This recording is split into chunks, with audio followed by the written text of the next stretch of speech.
ಅಲ್ಪಸಂಖ್ಯಾತರು ಅಂದರೆ ಮುಸ್ಲಿಮರು ಮಾತ್ರ ಎಂದು ನಂಬಿರುವ ದೊಡ್ಡ ರಾಜಕಾರಣಿಗಳು ಇದ್ದರೆ ಅದು ಬಿಜೆಪಿಯಲ್ಲಿ ಮಾತ್ರ. ಮುಖ್ಯಮಂತ್ರಿ ಸಿದ್ದರಾಮಯ್ಯ ಅವರು ಮಂಡಿಸಿರುವ ಬಜೆಟ್ನ ಬಗ್ಗೆ ರಾಜ್ಯ ಬಿಜೆಪಿ ಮಾಡಿರುವ ವಿಡಿಯೋವನ್ನು ನೋಡಿ.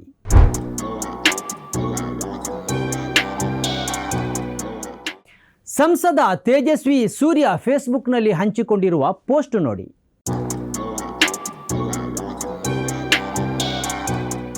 ವೀಕ್ಷಕರೇ, ಇದು ಎಡಿಟರ್ ಸ್ಪೀಕ್. ಅಲ್ಪಸಂಖ್ಯಾತರು ಅಂದರೆ ಮುಸ್ಲಿಮರು, ಕ್ರೈಸ್ತರು, ಜೈನರು, ಬೌದ್ಧರು, ಸಿಖ್ಖರು ಸೇರಿದಂತೆ ದೊಡ್ಡದೊಂದು ಸಮೂಹ. ರಾಜ್ಯದಲ್ಲಿ 15.79% ಅಲ್ಪಸಂಖ್ಯಾತರಿದ್ದಾರೆ. ಅಂದರೆ ಒಟ್ಟು ಜನಸಂಖ್ಯೆಯ 16%. ಈ ಬಾರಿಯ ಬಜೆಟ್ನ ಗಾತ್ರ ಎಷ್ಟು ಗೊತ್ತೇ? 4,48,000 ಕೋಟಿ ರೂಪಾಯಿ. ಒಂದು ವೇಳೆ ಜನಸಂಖ್ಯೆಗೆ ಅನುಗುಣವಾಗಿ ಈ ಬಜೆಟ್ನಲ್ಲಿ ಹಣ ಮೀಸಲಿಡುವುದಾದರೆ 25,000 ಕೋಟಿ ರೂಪಾಯಿಯನ್ನು ಮೀಸಲಿಡಬೇಕಾಗಿತ್ತು. 16% ಅಲ್ಪಸಂಖ್ಯಾತರಿಗೆ ಬಜೆಟ್ನಲ್ಲಿ 25,000 ಕೋಟಿ ರೂಪಾಯಿಯನ್ನು ಸಿದ್ದರಾಮಯ್ಯ ಇಡಬೇಕಾಗಿತ್ತು. ಆದರೆ ಅವರು ಮೀಸಲಿಟ್ಟ ಹಣ ಬರೀ 4,761 ಕೋಟಿ ರೂಪಾಯಿ ಮಾತ್ರ. ಇದು ಒಟ್ಟು ಬಜೆಟ್ನ 1% ಮಾತ್ರವೇ ಆಗುತ್ತೆ. ಹಾಗಿದ್ರೆ ಉಳಿದ 99% ಹಣವನ್ನು ಸಿದ್ದರಾಮಯ್ಯ ಯಾರಿಗಾಗಿ ಮೀಸಲಿಟ್ಟಿದ್ದಾರೆ? ಈ ಪ್ರಶ್ನೆಯನ್ನು ಬಿಜೆಪಿಯ ಮುಖಕ್ಕೆ ಹಿಡಿದರೆ ಅದು ಮುಖ ಮುಚ್ಚಿ ಓಡಬೇಕಾಗತ್ತೆ. ಒಟ್ಟು ಬಜೆಟ್ನ 99% ಹಣವನ್ನು ಸಿದ್ದರಾಮಯ್ಯ ಹಿಂದೂಗಳಿಗೆ ಮೀಸಲಿಟ್ಟಿದ್ದಾರೆ. 15%ಕ್ಕಿಂತಲೂ ಅಧಿಕ ಇರುವ ಅಥವಾ 16% ಇರುವ ಅಲ್ಪಸಂಖ್ಯಾತ ಸಮುದಾಯಕ್ಕೆ ಬರೀ 1% ಹಣವನ್ನು ಮೀಸಲಿಟ್ಟಿದ್ದಾರೆ. ಆದರೆ ಬಿಜೆಪಿ ಇದನ್ನು ಬ್ರದರ್ಸ್ ಬಜೆಟ್ ಎಂದು ಹೇಳುತ್ತೆ, ಓಲೈಕೆ ಬಜೆಟ್ ಎಂದು ಹೇಳುತ್ತೆ. ಅಲ್ಪಸಂಖ್ಯಾತರೆಂದರೆ ಬರೇ ಮುಸ್ಲಿಮರು ಎಂದು ಬಿಂಬಿಸಿ ವಿಡಿಯೋ ಮಾಡುತ್ತದೆ. ಇಷ್ಟೊಂದು ತಿಳಿಗೇಡಿತನ ಬಿಜೆಪಿಯ ರಾಜ್ಯ ನಾಯಕರಿಗೆ ಯಾಕೆ ಬಂತು ಅನ್ನೋದು ಗೊತ್ತಾಗ್ತಾ ಇಲ್ಲ. ಕನಿಷ್ಠ 7ನೇ ತರಗತಿ ಕಲಿತವರಿಗೂ ಅಲ್ಪಸಂಖ್ಯಾತರೆಂದರೆ ಯಾರು ಮತ್ತು ಒಟ್ಟು ಬಜೆಟ್ನಲ್ಲಿ ಅಲ್ಪಸಂಖ್ಯಾತರಿಗೆ ಎಷ್ಟು ಹಣವನ್ನು ಮೀಸಲಿಡಲಾಗಿದೆ ಅನ್ನೋದು ಗೊತ್ತಾಗುತ್ತೆ. ಆದರೆ ಸುಳ್ಳು ಹೇಳುವುದನ್ನೇ ಬಿಜೆಪಿ ಪೂರ್ಣಕಾಲಿಕ ಉದ್ಯೋಗವನ್ನಾಗಿ ಮಾಡಿಕೊಂಡಂತಿದೆ. ಫೇಸ್ಬುಕ್ ಮತ್ತು ಇನ್ಸ್ಟಾಗ್ರಾಮ್ನಲ್ಲಿರುವವರನ್ನು ಬಿಜೆಪಿ ಪೆದ್ದರು ಎಂದು ಅಂದುಕೊಂಡಂತಿದೆ. ಬಜೆಟ್ನ 99% ಮೊತ್ತವನ್ನು ಹಿಂದೂಗಳಿಗೆ ಮೀಸಲಿಟ್ಟ ಸಿದ್ದರಾಮಯ್ಯ ಅವರನ್ನು ನಿಜವಾಗಿ ಬಿಜೆಪಿ ಹಿಂದೂಗಳ ಓಲೈಕೆ ಮಾಡಿದ ಮುಖ್ಯಮಂತ್ರಿ ಎಂದು ಹೇಳಬೇಕಿತ್ತು. ಮುಸ್ಲಿಮರು ಸೇರಿದಂತೆ ಬೌದ್ಧರು, ಜೈನರು, ಸಿಖ್ಖರು, ಕ್ರೈಸ್ತರನ್ನು ವಂಚಿಸಿದ ಬಜೆಟ್ ಎಂದು ಅದು ಹೇಳಬೇಕಿತ್ತು. ಆದರೆ ಬಿಜೆಪಿ ಇಡೀ ರಾಜ್ಯದ ಜನರನ್ನು ದಡ್ಡರು ಎಂದು ಅಂದುಕೊಂಡಂತಿದೆ. ಮುಸ್ಲಿಂ ದ್ವೇಷ ಅದರ ಪೋಸ್ಟ್ನಲ್ಲಿ ಎದ್ದು ಕಾಣುತ್ತಿದೆ.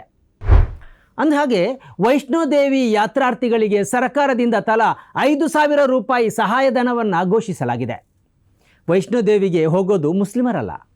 ಈ ಸಹಾಯಧನದ ಬಗ್ಗೆ ತೇಜಸ್ವಿ ಸೂರ್ಯ ಆಗಲಿ ಬಿಜೆಪಿ ಆಗಲಿ ಯಾವ ಉಲ್ಲೇಖವನ್ನೂ ಮಾಡಿಲ್ಲ. ಮುಜರಾಯಿ ದೇವಾಲಯಗಳ 259 ಕಲ್ಯಾಣಿಗಳ ಪುನರುಜ್ಜೀವನಕ್ಕೆ ಜಲನಿಧಿ ಯೋಜನೆಯನ್ನು ಬಜೆಟ್ನಲ್ಲಿ ಘೋಷಿಸಲಾಗಿದೆ. ಈ ಬಗ್ಗೆ ಬಿಜೆಪಿ ಆಗಲಿ ತೇಜಸ್ವಿ ಸೂರ್ಯ ಆಗಲಿ ಯಾವ ಉಲ್ಲೇಖವನ್ನೂ ಮಾಡಿಲ್ಲ. ಕುಕ್ಕೆ ಸುಬ್ರಹ್ಮಣ್ಯ ದೇವಾಲಯ ಮತ್ತು ಕೊಳ್ಳೂರು ಶ್ರೀ ಮೂಕಾಂಬಿಕಾ ದೇವಾಲಯಗಳ ಅಭಿವೃದ್ಧಿಗೆ ಬಜೆಟ್ನಲ್ಲಿ ಪ್ರಾಧಿಕಾರ ಯೋಜನೆಯನ್ನು ಘೋಷಿಸಲಾಗಿದೆ. ಆದರೆ ಬಿಜೆಪಿ ಆಗಲಿ ತೇಜಸ್ವಿ ಸೂರ್ಯ ಆಗಲಿ ಈ ಬಗ್ಗೆ ಯಾವ ಉಲ್ಲೇಖವನ್ನೂ ಮಾಡಿಲ್ಲ. ಬೌದ್ಧ ಅಭಿವೃದ್ಧಿ ನಿಗಮ, ಕರ್ನಾಟಕ ಆದಿವಾಸಿ ಅಭಿವೃದ್ಧಿ ನಿಗಮವನ್ನು ಬಜೆಟ್ನಲ್ಲಿ ಘೋಷಿಸಲಾಗಿದೆ. ಪರಿಶಿಷ್ಟ ಪಂಗಡಗಳ ಆಯೋಗ ಸ್ಥಾಪನೆಯನ್ನು ಘೋಷಿಸಲಾಗಿದೆ. ಆದರೆ ಬಿಜೆಪಿ ಆಗಲಿ ತೇಜಸ್ವಿ ಸೂರ್ಯ ಆಗಲಿ ಈ ಬಗ್ಗೆ ಯಾವ ಉಲ್ಲೇಖವನ್ನು ಮಾಡಿಲ್ಲ. ಹವ್ಯಕ ಭಾಷಾ ಅಕಾಡೆಮಿ ಸ್ಥಾಪಿಸುವುದಾಗಿ ಬಜೆಟ್ನಲ್ಲಿ ಘೋಷಿಸಲಾಗಿದೆ. ಎಗೈನ್ ಬಿಜೆಪಿ ಆಗಲಿ ತೇಜಸ್ವಿ ಸೂರ್ಯ ಆಗಲಿ ಈ ಬಗ್ಗೆ ಏನನ್ನೂ ಬರೆದಿಲ್ಲ. ರಾಜ್ಯದ ಜನಸಂಖ್ಯೆಯಲ್ಲಿ ಪರಿಶಿಷ್ಟ ಜಾತಿ ಮತ್ತು ಪರಿಶಿಷ್ಟ ಪಂಗಡದ ಜನಸಂಖ್ಯೆ 24% ಇದೆ. ಇವರಿಗೆ ಬಜೆಟ್ನಲ್ಲಿ 44,632 ಕೋಟಿ ರೂಪಾಯಿಯನ್ನು ಮೀಸಲಿಡಲಾಗಿದೆ. ಇವರನ್ನು ಬಿಜೆಪಿ ಹಿಂದೂಗಳು ಎಂದೇ ಕರೆಯುತ್ತದೆ. ಆದರೆ ಈ ಭಾರೀ ಮೊತ್ತ ನೀಡಿರುವುದನ್ನು ಬಿಜೆಪಿ ಆಗಲಿ ತೇಜಸ್ವಿ ಸೂರ್ಯ ಆಗಲಿ ಉಲ್ಲೇಖಿಸಿಯೇ ಇಲ್ಲ. ಬಿಜೆಪಿ ತನ್ನ ಫೇಸ್ಬುಕ್ ಪುಟದಲ್ಲಿ ಇನ್ನೊಂದು ವಿಡಿಯೋವನ್ನು ಹಂಚಿಕೊಂಡಿದೆ. ಅದರಲ್ಲಿ ಸಿದ್ದರಾಮಯ್ಯ ಅವರು ತಾನು ಧರಿಸಿದ ಬಟ್ಟೆಯ ಜಿಪ್ ಎಳೆಯುತ್ತಾರೆ. ಆಗ ಅವರ ಮುಸ್ಲಿಂ ಇಮೇಜ್ ಪ್ರದರ್ಶನಗೊಳ್ಳುತ್ತೆ.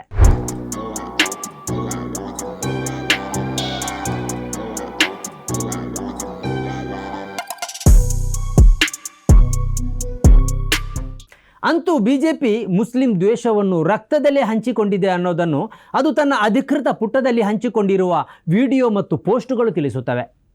ನಿಜವಾಗಿ ಅದು ಮುಸ್ಲಿಮರು ಸೇರಿದಂತೆ ಅಲ್ಪಸಂಖ್ಯಾತರಿಗೆ ಅತ್ಯಂತ ಕಡಿಮೆ ಹಣವನ್ನು ಮೀಸಲಿಟ್ಟಿದ್ದಕ್ಕಾಗಿ ಸಿದ್ದರಾಮಯ್ಯ ಅವರನ್ನು ಪ್ರಶ್ನಿಸಬೇಕಿತ್ತು.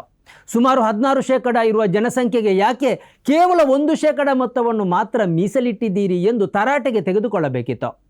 ಇದು ಹಿಂದೂಗಳನ್ನು ಓಲೈಕೆ ಮಾಡುವ ಬಜೆಟ್ ಎಂದು ಹೇಳಬೇಕಿತ್ತು. ಬಜೆಟ್ನ 99% ಮೊತ್ತವನ್ನು ಹಿಂದೂಗಳಿಗೆ ಮೀಸಲಿಟ್ಟ ಸರ್ಕಾರದ ನೀತಿಯನ್ನು ತಾರತಮ್ಯದ ಧೋರಣೆ, ಪಕ್ಷಪಾತಿ ಧೋರಣೆ ಎಂದು ಅದು ಹೇಳಬೇಕಿತ್ತು.